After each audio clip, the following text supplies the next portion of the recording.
Hi hello नमस्कार, स्वागत आहे तुमचं माझ्या मराठी कथा या यूट्यूब चॅनलमध्ये। तर कथेचं नाव आहे शनी अमावस्या। चला तर कथेला सुरुवात करूया। सतीशला मागच्या महिन्यात प्रमोशन मिळवून तो आता पुणे पाटबंधारे विभागात एक्झिक्युटिव्ह इंजिनियर म्हणून रुजू झाला होता। त्यामुळे त्याची बायको वर्षा, तिची बहीण मेहुणे विद्या व विकास, त्याचप्रमाणे सतीशची बहीण मेहुणे श्वेता व रोहित पार्टीसाठी सारखा लकडा लावत होते। खूप दिवस झाले कुठे एकत्र ट्रिपला गेलो नाही, त्यानिमित्त ट्रिपही होईल, पण सतीशला कामातून वेळ मिळत नव्हता। पण आज अचानक योग जुळून आला। त्याला ऑफिस इन्स्पेक्शनसाठी कोल्हापूरला जायचे होते। काम एक दिवसाचे होते आणि त्याला लागून शनिवार, रविवार आणि सोमवारी सार्वजनिक सरकारी सुट्टी जोडून आली होती। सतीशला एकदम आठवले, 5 वर्षापूर्वी कोल्हापूरपासून साधारण 60-70 किलोमीटरवर सारनपाडा एक लघु पाटबंधारे प्रकल्पाच्या पाहणीसाठी ते गेला होता। तेथून पुढेच 80 किलोमीटर वर रतनगड म्हणून बऱ्यापैकी हिल स्टेशन आहे। सतीशने ही कल्पना वर्षाला त्याचप्रमाणे दोन्ही कुटुंबाला सांगितली आणि सर्वजण एकदम खुश होऊन त्यांनी संमती दिली होती। शुक्रवारी कोल्हापूरला देवीचे दर्शन घेऊन लगेच सारनपाडा गेस्ट हाऊसवर मुक्काम ठरला। सप्टेंबर महिना असल्याने धरण पूर्ण भरले होते, त्यामुळे मासे खाणाऱ्याची एकदम चंगळ होती। रविवारी सकाळी रतनगडसाठी निघायचे असा सर्व प्लॅन पक्का ठरला। सर्वांची बच्चे कंपनी आनंदाने नुसती नाचत होती। शुक्रवारी सकाळी 6 वाजताच 2 गाड्यातून ही सर्व मंडळी निघाली। प्रत्येकी 2 मुले, ह्याप्रमाणे 6 मुलांसह विकास एक गाडी चालवत होता, तर दुसरी गाडी वर्षा, विद्या, श्वेता, रोहितसह सतीश स्वतः चालवत होता। सतीश दुपारी कोल्हापूरला पोहोचल्यावर डायरेक्ट ऑफिसमध्ये गेला व यांना देवदर्शन करून सारनपाडा गेस्ट हाऊसला जाण्यास सांगितले। तो संध्याकाळी काम आटपून ऑफिसची जीप घेऊन सारनपाड्यावर पोहोचणार होता। ठरल्याप्रमाणे सर्व झाले। संध्याकाळी 7 वाजता सतीश सारनपाडा गेस्ट हाऊसवर पोहोचला। सर्व मंडळी त्याच्या 2 तास आधीच तेथे पोहोचली होती व फ्रेश होऊन ती सतीशची वाट पाहत होती। रात्री सगळ्यांनी माशावर येथेच ताव मारला। गप्पा गोष्टी, पत्त्यांचे डाव झाले। मुले खेळून दमली आणि झोपी गेली। आज सतीशची ऑफिसची कामे पूर्ण झाली नसल्याने त्याला उद्या परत कोल्हापूरला जावे लागणार होते, तशी त्याने ही कल्पना सर्वांना दिली होती। तोपर्यंत तुम्ही आजूबाजूचा परिसर बघा, बोटिंग करा, मी येतोच दुपारी 4-5 वाजेपर्यंत, म्हणून त्याने सर्वांची व्यवस्था लावली। शनिवारी सकाळी 9 वाजता चहा नाश्ता करून सतीश ऑफिसची जीप घेऊन कोल्हापूरला गेला। इकडे सर्व मंडळी चहा नाश्ता करून बोटिंग आणि धरण परिसरात फिरायला निघाली। सह्याद्रीच्या पर्वत रांगेत वसलेले छोटे छोटे आदिवासी पाडे घनदाट जंगलाने वेढले होते।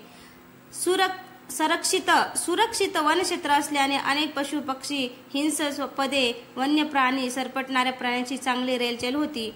निसर्ग पर्यटनासाठी अतिशय उत्तम स्थळ असल्याने सगळे एकदम खुश होते। दुपारी गेस्ट हाऊसचा वॉचमन सखाराम त्याच्या बायको 3 मुलासह जेवण घेऊन आला होता। जवळचा आउट हाऊसमध्ये तो राहत होता। जसा हा प्रकल्प सुरू झाला तेव्हापासून तो हे गेस्ट हाऊस सांभाळत आहे। येणाऱ्या जाणाऱ्याची खाण्यापिण्याची व्यवस्था तो व त्याचे कुटुंब पाहत असे। तेवढ्याच त्याला आर्थिक हातभार, पण एकदा संध्याकाळ झाली की सखाराम ठिकाणावर सापडणे अवघड आणि सापडला तर तो शुद्धीवर असण्याची शक्यता नाही। आता त्यांनी भाकरी, मसाल्याची आमटी, भात असा पाड्यावरील चवदार जेवण बनवले होते। सगळे जेवण करून दुपारच्या विश्रांतीला गेले होते। संध्याकाळचे 5 वाजले होते। आकाशात काळ्या ढगाची गर्दी होऊन लागली होती। 6 वाजता पूर्ण अंधारून आले होते। केव्हाही पाऊस सुरू होण्याची चिन्ह होती। सखाराम चहा घेऊन गेस्ट हाऊसला आला होता। सखाराम, केवढे अंधारून आले आहे, खूप जोराचा पाऊस येणार असे चिन्ह आहे, वर्षा म्हणाली। बाईसाहेब, येथे पावसाचा कुणी मालक नाही। केव्हा येईल, किती येईल, कधी येईल काही सांगता येत नाही। एकदा सुरू झाला की रात्रभर थांबायचे नाव घेत नाही आणि त्यात लाईट गेले की काही हाल विचारू नका। वारा एकदम बंद झाला आहे, म्हणजे तो आज रात्रभर कहर करणार। सर्वांच्या चेहऱ्याचे रंगरूप एकदम बदललेले होते। मुले एकदम आज्ञाधारक मुलाप्रमाणे शांत बसली होती। मनातून खूप भेदरली होती। सतीशला फोन करण्यासाठी वर्षा फोनजवळ गेली, पण फोन डेड होता आणि जवळपास 5 किलोमीटर परिसरात रेंज नसल्याने लँडलाईनशिवाय दुसरा पर्याय उरला नव्हता। त्यामुळे तिला आता सतीशची काळजी भेडसावू लागली होती। आज दिवसभरात त्याचा फोन नव्हता आणि आता 7 वाजले तरी अजून त्याचा पत्ता नव्हता। हळूहळू पावसाला सुरुवात झाली होती। सखाराम व त्याची बायको आज रात्री काय स्वयंपाक करायचा हे विचारण्यासाठी आले होते। मुले कॅरम खेळत होती तर वर्षा, विद्या, श्वेता यांच्या चेहऱ्यावर काळजी स्पष्ट दिसत होती. कुणीही जेवणाच्या मूडमध्ये नव्हते. सतीश आल्याशिवाय त्यांना चैन पडणार नव्हती. विकास आणि रोहित यांनी सतीशला घेऊन येण्यासाठी कोल्हापूरला जाण्याचे ठरवले, पण वर्षाने त्याला हरकत घेतली. आम्हाला इकडे सोडून कुणी जाऊ नका. मुलांचे चेहरे पाहण्यासारखे झाले होते. आपण सर्व येथेच थांबू, कारण येथे आपण सुरक्षित आहोत. कुणीही बाहेर जाणार नाही. राहिला प्रश्न सतीशचा, तर कदाचित कोल्हापुरात पाऊस जोरात सुरू असेल म्हणून त्याने तिथेच राहणे पसंत केले असेल, असे आपण गृहीत धरून चालू, कारण दुसरा काही पर्याय आता नाही. पावसाचा जोर वाढत होता. सखाराम, असं कर, आज रात्री खिचडी कढीच कर, फार तर पापड भाज जोडीला, आणि तोपर्यंत आले घालून कडक चहा पाज सर्वांना. हवेत गारवा वाढला आहे. विद्याने फरमान सोडले. सखाराम व त्याच्या बायकोने मान डोलावली व चहासाठी ते वळाले. इतक्यात ज्याची भीती होती तेच झाले. घड्याळात रात्री 8चे ठोके सुरू झाले आणि सर्वत्र वीज प्रवाह खंडित झाला. बाहेर पावसाचा जोर मी म्हणता वाढत होता. त्याच्या जोडीला सोसाट्याचा वारा सुरू झाला. पाऊस आडवाड तिडवा खिडकीतून आत येत होता. वाऱ्यामुळे खिडक्या कर कर कर करत होत्या. या भयान वातावरणात तो आवाज काळजावर चरे पाडत होता. वर्षा अंधारात चाचपडत खिडकी बंद करण्यासाठी उठली. ती खिडकी बंद करणार तोच खिडकीतून एक काळ्या मांजराने मोठ्याने म्याऊ असा आवाज करत वर्षाच्या अंगावर झेप घेतली. वर्षा जोरात किंचाळून खाली पडली. मांजर तिच्या छातीवर बसले होते. काळ्या कुट्ट अंधारात त्या मांजराचे निळेशार डोळे फार भयानक दिसत होते. वर्षाने मांजरीला जोरात दूर ढकलत कशी तरी धडपडत उभी राहिली. हा प्रकार पाहून मुलांनी मोठमोठ्याने रडायला सुरुवात केली. विद्या, श्वेताची बोबडी वळली होती. हा सारा गोंधळ ऐकून आतल्या रूममध्ये बसलेले विकास, रोहित मोबाईलची टॉर्च लावून धावत बाहेर आले. या गोंधळात त्यांची नाशा पूर्ण उतरली. बाहेर गेलेला सखाराम व त्याची बायको धावत आत आले. तेव्हा कुठे सर्वांच्या जीवाला, पण सर्वांचे ऊर अजूनही जोरजोरात धपापत होते. सखाराम व त्याच्या बायकोला अशा परिस्थितीची सवय असल्यामुळे त्यांना काही वाटले नाही. आता कुणीही कुठे जाऊ नका, सर्वजण येथे हॉलमध्येच बसा, रोहित म्हणाला. आज साहेबांनी कोल्हापूरला जायला नको होते. असे पावसाचे दिवस आणि संध्याकाळी प्रवास खूप जीवावरचा असतो. त्यात आज शनी अमावस्या. हे ऐकताच सर्वजण एकदम भेदरले. शनी अमावस्या? वर्षा म्हणाली. हो, मी सकाळी साहेबांना बोललो सुद्धा नका जाऊ आज म्हणून, पण साहेब नुसतेच हसले. तुम्ही शिकली सवरली माणसे असल्या गोष्टीवर नाही विश्वास ठेवत. त्याला आम्ही तरी काय करणार? सखाराम, नाही, पण माझा आहे विश्वास. तू मला का नाही सांगितले सखाराम? मी नसते जाऊ दिलं त्यांना. वर्षा कशी तरी बोलली. बाई, दर शनी अमावस्याला आणि सर्व पित्री अमावस्याला येथे काहीतरी अपघटित नक्की घडते. घाटाच्या रस्त्यावर ती हडळ तर कितीतरी लोकांनी पाहिली आहे. ती रात्री लोकांना लिफ्ट मागते, हे साऱ्या पाड्यातील लोक सांगतात. सखाराम बोलला. माझी बायको सुद्धा 5 वर्षापूर्वी अशाच पावसात येथेच अंगावर, ते समोर पिंपळाच्या झाड अंगावर पडून मेली. तुझी बायको? मग ही कोण आहे? आश्चर्याने विकासाने विचारले. वाटलेच मला साहेब तुम्ही हा प्रश्न विचारणार म्हणून. ही माझी दुसरी बायको आहे, सकू. 5 वर्षापूर्वी मेली, त्यानंतर हिला केली. सकूचे पोरग खूप लहान होतं, त्यावेळी फक्त 6 महिन्याचे. त्या पिंपळावर मुंजाचा वास असायचा आणि सकूच्या ह्यावर अजिबात विश्वास नसल्याने ती नेहमी त्याची हेटाळणी करायची. संध्याकाळी दिवा लावायची नाही आणि मलाही लावू द्यायची नाही. आणि त्या दिवशी मुंजाने बरोबर डाव साधला. गेस्ट हाऊसवर कोल्हापूरचे एक साहेब, आमदार आणि गावाचा सरपंच याची पार्टी रंगली होती. पाऊस धुवाधार चालू होता. आमदारांनी मला दारूसाठी वेगळे पैसे दिले होते. मी मासे घेऊन आलो आणि दारू पिऊन घरात पडलो होतो. रात्रीचे 11 वाजले असतील. सकूने माशाचे कालवण घेऊन गेस्ट हाऊसवर जात असताना त्या मुंजाने तिच्यावर झडप घातली. तो मोठा पिंपळ तिच्या अंगावर पडला आणि सकू गेली. त्या पिंपळांच्या जागी आता नवीन पिंपळ उगवला आहे. अजूनही माझी सकू अधूनमधून लोकांना पिंपळाखाली दिसत असते. शनी अमावस्याला तर नक्की. या बायकोला तर खूप वेळा दिसली आहे. ती तिच्या मुलाला भेटायला येत असते. तिचा जीव गुंतला आहे त्या पोरात. सखारामाने सविस्तर उंटात कथन केल्यावर सगळ्यांची पाचावर धारण बसली. कुणी कुणाशी बोलत नव्हते. मुले आपल्या आई वडिलांना मिठी मारून बसली होती. घड्याळात 10चे ठोके पडले आणि सर्वांचे मोबाईल एकदम बंद झाले. त्यामुळे मोबाईल टॉर्च पण आता बंद पडले होते.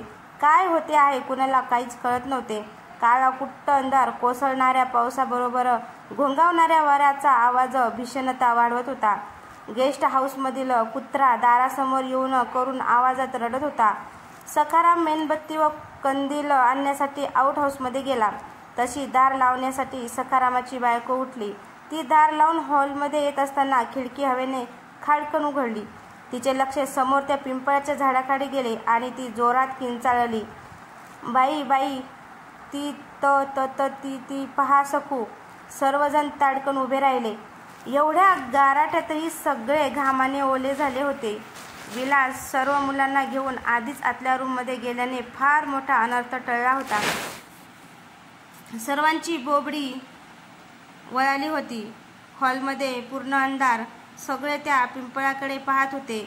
एवढ्या अंधारात नऊवार साडी नेसलेली, केस मोकळी सोडलेली एक बाई हातात फडफडता कंदील घेऊन उभी असलेली सर्वांना दिसली. ती एकटक इकडेच बघत असल्याचं जाणवत होते. थोड्या वेळाने ती हळूहळू चालत मुले ज्या रूममध्ये होती त्या दिशेने सरकताना दिसली. कर्र आवाज करत हॉलचा दरवाजा हळूहळू उघडताना दिसला. सखाराम त्या अंधारात हातात कंदील घेऊन आत आला. ते दृश्य इतके भयानक होते की सर्वजण मटकन खालीच बसले. मुले घाबरतील ह्या भीतीने कुणी आवाज करत नव्हते. इतकेच काय, ते सखाराम जसा आत आला ती पिंपळाखालची बाई अचानक गायब झाली. सर्वांनी सखारामला पहिल्यांदा ती खिडकी बंद करायला लावली. आता तू इथून हलू नको रात्रभर, आपण सर्व इथंच बसून राहू असे ठरले. सखाराम, तुला कशी नाही दिसत रे सखू? तू समोर आला की ती गायब होते. वर्षाने प्रश्न केला. बाईसाहेब, मी ज्येष्ठ देवगणाचा आहे असे खालच्या पाड्यावरील मांत्रिक सांगत होता. त्यामुळे माझ्यासमोर येत नाही ती. आता हे तुम्हाला कितपत पडते ते देवच जाणो. मला पडते. सखाराम, तू असे कर, तुझ्या तिन्ही मुलांना घेऊन इथेच ये हॉलमध्ये आमच्यासोबत, वर्षा म्हणाली.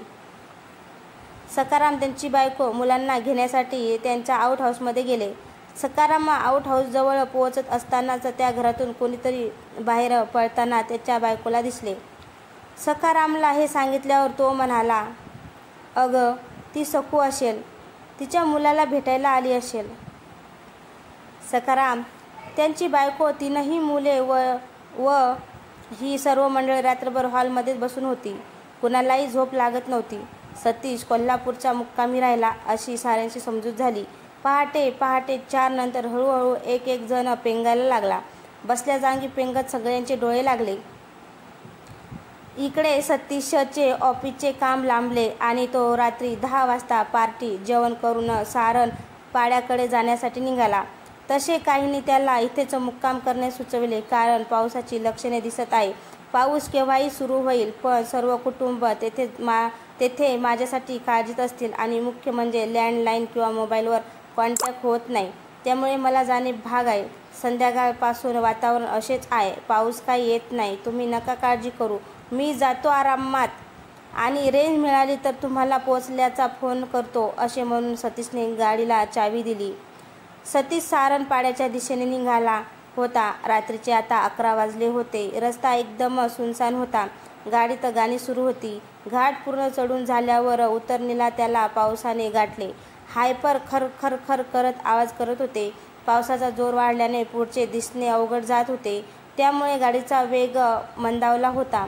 आता सतीशचे लक्ष गाण्याऐवजी रस्त्यावर जास्त होते. तो अंदाज घेत चालत होता. त्यालाही आता मनात भीतीने ग्रासले होते. पण अर्ध्यापेक्षा जास्त रस्ता पार केला आहे, तेव्हा आता मागे फिरण्यापेक्षा पुढेच गेलेले चांगले असा विचार करत तो गाडी चालवत होता. समोर दूरवर एका झाडाखाली कोणीतरी उभे आहे असे स्पष्ट जाणवत होते. गाडी जसजशी जवळ येत होती तसतशी ती घोंगटी पांघरलेली कुणी बाई असावी अशी शक्यता त्याला वाटू लागली. एक नऊवारी साडी नेसलेली बाई आहे हे आता नक्की झाले. पण इतक्या रात्री एकटी एवढ्या पावसात येथे का उभी असेल असे त्याच्या डोक्यात प्रश्नाचे काहूर सुरू झाले. जवळ येताच त्या बाईने थांबण्यासाठी हात केला. थांबू की नको असा विचार करत असतानाच गाडी त्या बाईच्या पुढे 50 मीटर जाऊन अचानक थांबली. सतीशला कळेना, मी तर ब्रेक लावला नाही तरी गाडी थांबली कशी. तो मनात भेदरला होता. त्याने एक्सलेटरवर पाय दिला. गाडी जागच्या जागी गुर्र गुर्र करत होती, पण गाडी काय पुढे हलेना. इतक्यात ती बाई गाडीचे दार स्वतः उघडून न विचारताच पुढील सीटवर सतीशच्या शेजारी येऊन बसली. पूर्ण भिजलेल्या त्या बाईने एक कटाक्ष सतीशकडे टाकला. बाई तरुण आणि देखणी होती. साहेब, बरं झालं तुम्ही थांबला. पाऊस लई जोराचा कव्वाचा सुरू आहे. सारंगपाड्याच्या अलीकडं माझा पाडा हाय. तिथवर सोडा की साहेब मला. तुम्ही सज्जन माणूस दिसून राहिला म्हणून म्हटलं, ती बाई बोलली. सतीशकडे कुठलाच दुसरा पर्याय शिल्लक राहिला नाही. त्याने घाबरत गाडी स्टार्ट करण्याचा प्रयत्न केला, पण गाडी खर खर करत बंद पडायची. तशी ती बाई बोलली, साहेब, तुमच्यापेक्षा तुमची गाडीच लई घाबरली असं वाटून राहिलंय मला. म्हणून तू एवढ्या रात्री हृदयद्रावक हसली.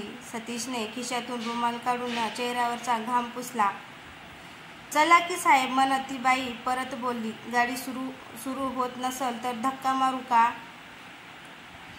सतीशला ही नामी संधी वाटली. धक्काच मारावा लागेल असे वाटते. जरा उतरून धक्का मारता का, सतीशने सांगितले.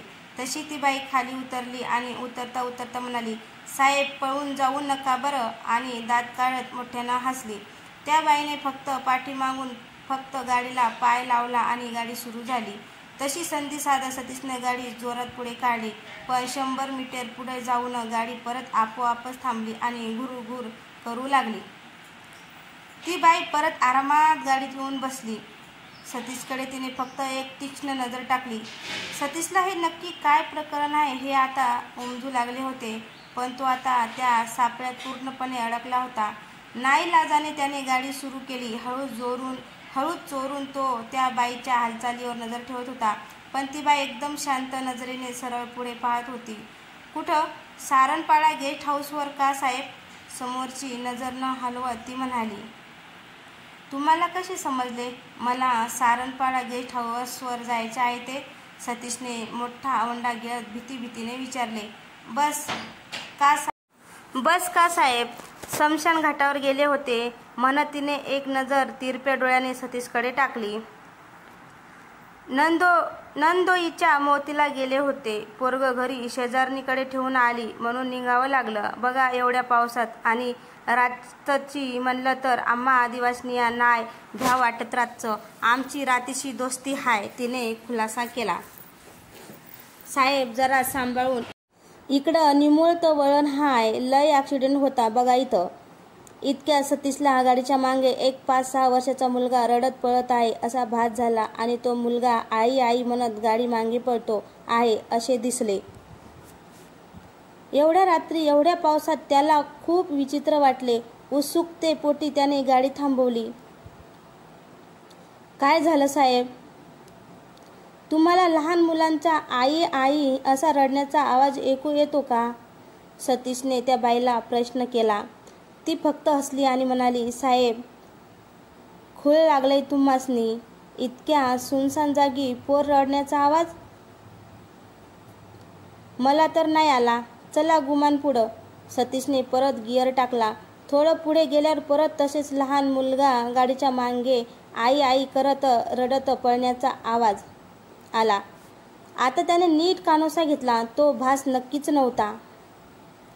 त्याने फक्त एक नजर त्या बाईकडे टाकली. ती फक्त त्याच्याकडे पाहून हसली आणि म्हणाली, साहेब, मला नाही येत आवाज. चला आता, नाहीतर इथंच सकाळ व्हायची. सतीशने आता काय व्हायचे ते हो असा विचार करत गाडी पुढे नेली. एका मोठ्या वळणावर गाडी वळवली. पुढेच काही दिसत नव्हते. पुढचे काहीच दिसत नव्हते. गाडी थांबवा साहेब, ती बाई जोरात ओरडली. समोर रस्त्यावर झाड पडले, बघा आडवं असे म्हणतात सतीशने करकचून ब्रेक मारला आणि तोंडावरून घाम पुसण्यासाठी रुमाल काढला. बापरे, आता कसे जायचे पुढे? रात्रभर या पावसात बसावे लागेल काय? सतीश म्हणाला. मी आहे ना साहेब, कशाला घाबरता आहे?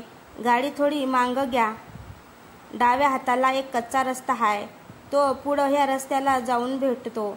जरा जंगलातील हाय, पण दुसरा मार्ग नाही आता. पाऊस थांबायचं नाव घेईल असं नाही वाटत बघा.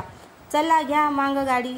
सतीशने निमूटपणे गाडी रिव्हर्समध्ये टाकली आणि डाव्या बाजूने तो कच्च्या रस्त्याला लागला. पावसामुळे खूप चिखल झाला होता. गाडी खूप हळूवार चालवावी लागत होती. बाजूला दाट जंगल, पावसाबरोबर झाडांची सळसळ विचित्र आवाज करत होती. गाडी चिखलात रुतण्याची भीती वेगळीच, आणि सर्वात महत्त्वाचे म्हणजे ही बाई आपल्याला नक्की कुठे नेते आहे ही शंका त्याला खूप भेडसावत होती.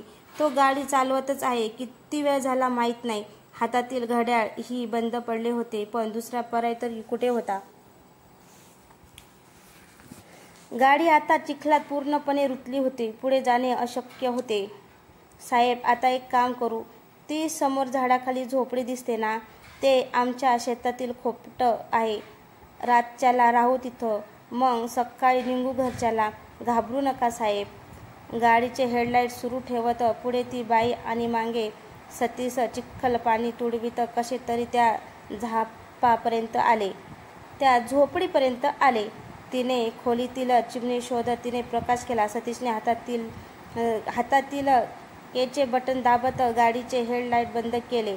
दोघेही पावसात चिंब भिजले होते. तिने उभी असलेली खाट आडवी केली आणि सतीशला बसायला सांगितले. ती आत जाऊन लुगडं बदलून आली आणि सतीशला एक कापड दिलं. साहेब, याला पुसा डोकं, लय भिजलात, सर्दी पकडल. सतीशच्या मनातील भीती आता हळूहळू कमी होऊ लागली होती. ती बाई त्याला काही अपाय करणार नाही याची त्याला खात्री पटत चालली होती. तिने घरातील काही काटक्या चुलीत सरकावून जाळ केला. एका पातेल्यात बाहेर पडत असलेल्या पावसाचे पाणी गोळा करून तिने गूळ आणि थोडी चहापत्ती टाकून बिनदुधाचा चहा केला. सतीशकडे त्या कोऱ्या चहाचा ग्लास सरकावत म्हणाली, घ्या साहेब चहा, जरा हुशारी येईल ह्याने. सतीशने चहा घेतला. त्याला थोडी तरतरी आली. साहेब, 1 वर्षापूर्वी इथला आमदार असाच पावसात निघाला होता रातच्याला, आणि पडलं की झाड त्याच्या गाडीवर गचकला ना जागच्या जागी. हे ऐकता सतीशने उर धपापत तिच्याकडे पाहिले. ती एकदम स्थिर होती. आता त्याला त्या बाईचे पाय पाहायचे होते, पण ती मांडी घालून चुलीच्या निखाऱ्यावर अंग शकत होती. कोण झालके पाटील? आमदार? जवळजवळ सतीश किंचाळला. हाव साहेब, तोच. शनी अमावस्या होती त्या दिवशी, आणि त्याचा मैतर सारणपाड्याचा सरपंच, तो बी असाच मेला. एका शनी अमावस्याला रात्री ओढ्यावर झोपला होता आणि पडलं ना पिंपळाचं झाड त्यांच्या बोकांडी. खेळ खल्लास. सतीश डोळे विस्फारून तिच्याकडे पाहत होता. पोरामध्ये जीव गुंतला आहे बाईचा साहेब.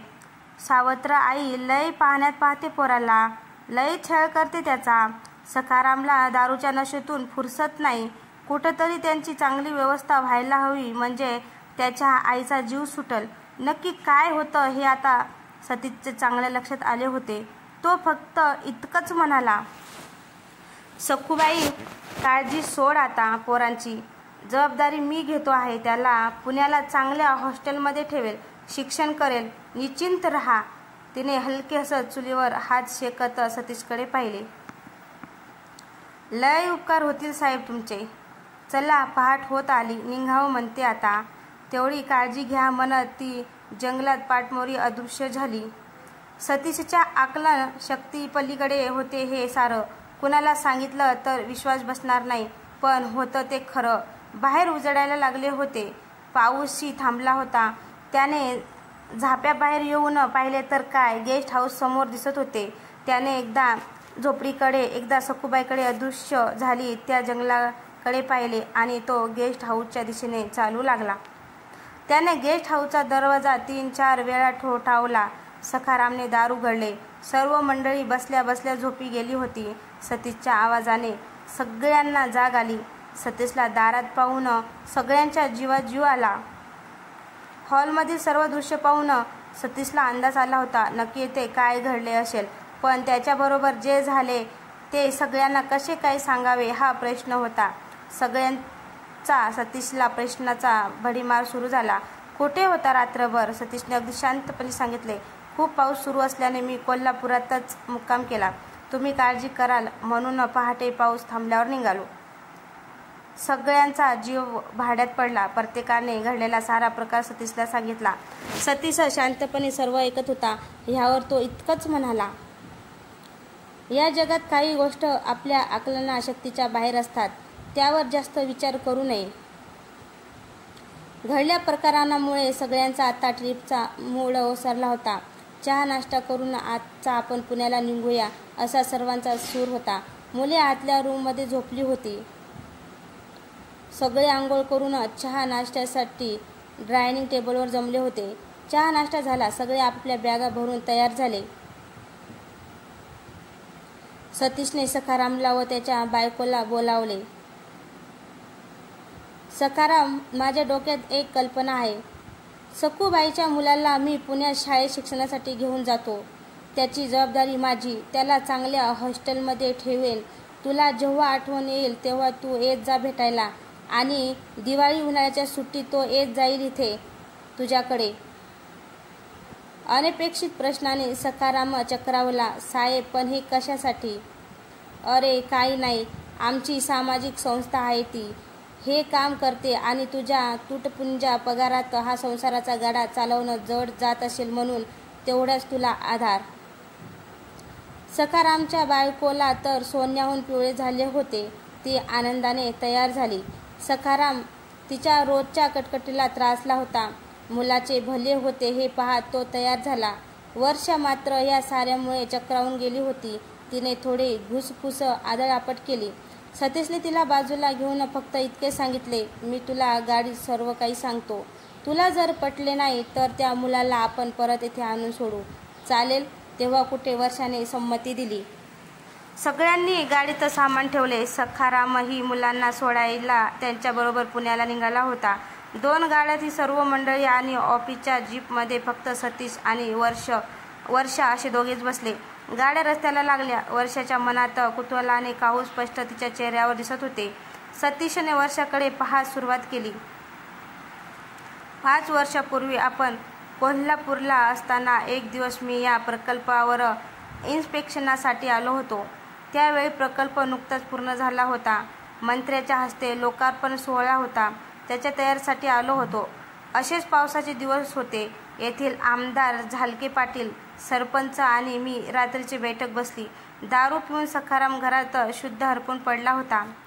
वर्षा कानात प्राण आणून सतीचा शब्द ऐकत होती. सखूबाईने छानपैकी मासे शिजून आणले होते. आमदार व सरपंचाला दारू आता चालीच जडली होती. सखूबाईचे तारुण्य पाहून त्यांची नियत फिरली.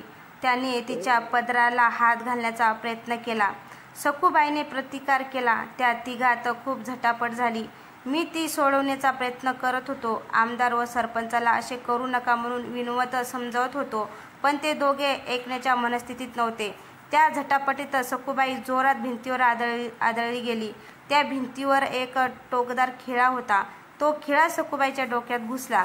बाई जागीच गेली. सखारामाला पत्ताच नाही. आमदार आणि सरपंच याची नशा खाडकन उतरली. आता काय करायचे? दोघे विचारात पडले. मी काही न करता या साऱ्यात गुंतलो होतो. त्या दिवशी असाच मुसळधार पाऊस पडत होता आणि शनी अमावस्याच होती. या धुवाधार पावसामुळे गेस्ट हाऊसमधील जुने पिंपळाचे झाड रात्री कोसळले होते. आमदाराच्या डोक्यात युक्ती सुचली. सखूबाईच्या अंगावर झाड पडले आणि त्यात ती गेली असा बनाव रचला. मी काही न करता त्यात गोवलो गेलो होतो. मला त्याची साथ देणे गरजेचे होते, नाहीतर त्यांनी मला त्यात अडकवले असते आणि स्वतः नाम निराळे सुटले असते. राजकारणी लोक काय करतील काही भरोसा नाही. आम्ही तिघांनी मिळून त्या झाडाची एक मोठी फांदी खूप प्रयत्नाने वर उचलली. त्या खाली सखूबाईंची बावडी अशी ठेवली की तिच्या डोक्यावर मार लागून ती गेली असा आभास निर्माण केला. नंतर आमदाराने पोलीस बळावर केस थांबवली, पण सर्वत्र सखूबाईच्या अंगावर झाड पडून ती गेली हेच चित्र उभे केले गेले. त्यानंतर सतीशने काल रात्री त्यांच्यासोबत जे जे घडले ते सर्व सविस्तर वर्षाला सांगितले. वर्षा अवाक होऊन आता फक्त शून्यात बघत होती. तिला सतीशने घेतलेला निर्णय आता पटला होता. सखारामच्या मुलासाठी एवढे करणे जरुरीचे होते. तर मित्रांनो, तुम्हाला ही कथा कशी वाटली? कथा आवडल्यास लाईक, कमेंट, शेअर करायला विसरू नका. तसंच चॅनलवर कोणी नवीन असेल तर चॅनलला सबस्क्राईब करा. धन्यवाद. भेटूया पुढच्या कथेत.